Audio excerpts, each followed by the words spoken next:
നമസ്കാരം പ്രിയ സുഹൃത്തുക്കളെ, എല്ലാവർക്കും എൻ്റെ യൂട്യൂബ് ചാനലിലേക്ക് ഒരിക്കൽ കൂടി സ്വാഗതം. ഞാനിന്നിവിടെ തേങ്ങ വറുത്തരച്ച കൂൺകറിയുടെ റെസിപ്പിയാണ് നിങ്ങളെ പരിചയപ്പെടുത്തുന്നത്. വളരെ നല്ലൊരു ടേസ്റ്റുള്ളൊരു റെസിപ്പിയാണ്. അതിനായി കൂണിൻ്റെ പുറന്തോലിയൊക്കെ കളഞ്ഞ് കൂണിനെ നാലായി മുറിച്ച് കഴുകി വൃത്തിയാക്കി വെള്ളം വാലുന്നതിനായി മാറ്റിവെക്കുക. അടുത്തതായി തേങ്ങ വറുത്തെടുക്കുവാനായി ഒരു ഫ്രൈ പാൻ ചൂടായി വരുമ്പോൾ അതിലേക്ക് തേങ്ങ ഇട്ട് കൊടുക്കുക.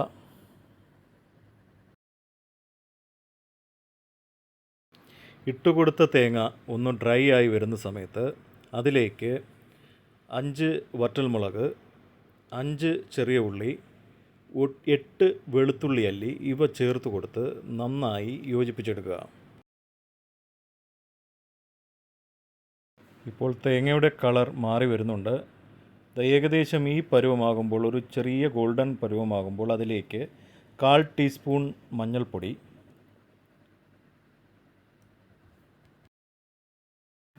1/2 ടീസ്പൂൺ മുളക് പൊടി, 1 ടീസ്പൂൺ മല്ലിപ്പൊടിയും ചേർത്ത് നന്നായി ചേർത്തിളക്കിയെടുക്കുക.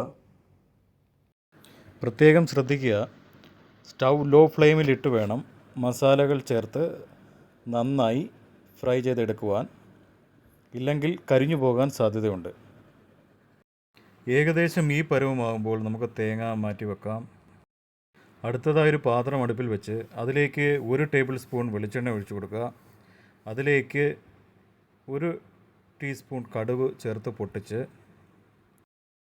ഇപ്പോൾ കടുവെല്ലാം നന്നായി പൊട്ടി വന്നിട്ടുണ്ട്. അതിലേക്ക് ഒരു ചെറിയ കപ്പ് സവാളയും ഒരു ചെറിയ കപ്പ് ചുവന്നുള്ളിയും അല്പം ഉപ്പും ചേർത്ത് നന്നായി വഴറ്റിയെടുക്കുക. ഇപ്പോൾ സവാള ഒരു പകുതി വഴണ്ട് വന്നിരിക്കുകയാണ്. ആ പരുവത്തിലേക്ക് നമുക്ക് തക്കാളി ചേർത്ത് കൊടുക്കാം. തക്കാളിയും ചേർത്ത് നന്നായി വഴറ്റിയെടുക്കുക.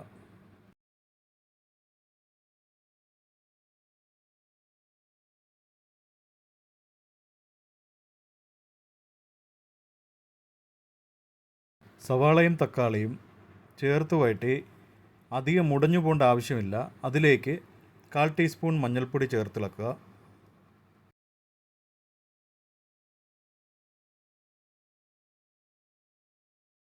ഇപ്പോൾ മസാല ചേർത്ത് വറുത്ത് വച്ചിരിക്കുന്ന തേങ്ങ ചൂടൊക്കെ ആറിയിട്ടുണ്ട്. ഇത് നമുക്ക് മിക്സിയിൽ അരച്ചെടുക്കാം.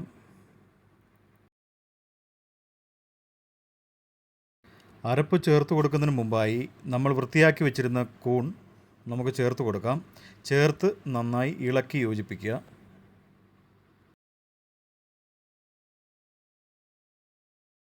കറിയിൽ നല്ലൊരു മണത്തിന് വേണ്ടി നമുക്ക് പച്ചമുളക് അരിഞ്ഞത് ചേർത്ത് കൊടുക്കാം.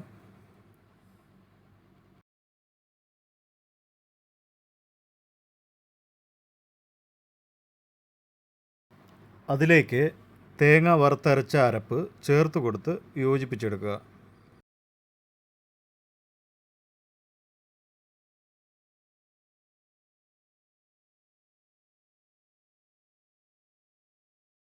ഇപ്പോൾ അരപ്പെല്ലാം ചേർത്ത് യോജിപ്പിച്ചിരിക്കുകയാണ്. അതിലേക്ക് മിക്സിയിൽ ബാക്കി വന്ന അരപ്പിലേക്ക് കുറച്ച് വെള്ളമൊഴിച്ച് നന്നായി കറക്കി അല്പം ഇതിലേക്ക് ഒഴിച്ചു കൊടുക്കാം. നിങ്ങൾക്ക് എത്ര ആവശ്യമുണ്ടോ ഗ്രേവി അത്രയും നിങ്ങൾക്ക് ചേർത്ത് കൊടുക്കാവുന്നതാണ്.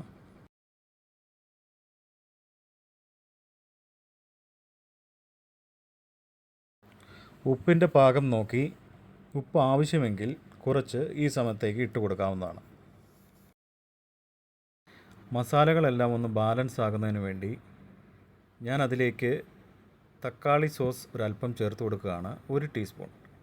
നിങ്ങൾക്ക് ആവശ്യമുണ്ടെങ്കിൽ മാത്രം ചേർത്താൽ മതി, നിർബന്ധമില്ല.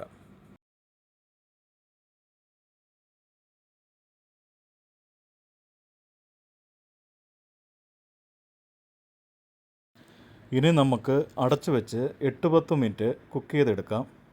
കൂൺ വളരെ പെട്ടെന്ന് വെന്ത് കിട്ടുന്നതാണ്, അധികം സമയം എടുക്കുകയില്ല.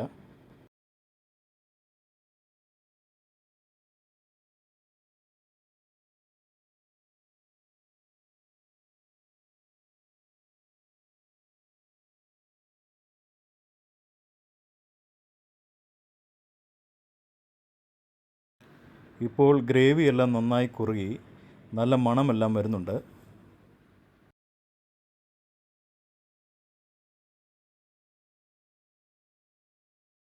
തിളച്ചുകൊണ്ടിരിക്കുന്ന ഗ്രേവിയിലേക്ക് നമുക്ക് അല്പം മല്ലിയില അരിഞ്ഞത് ചേർത്ത് കൊടുക്കാം.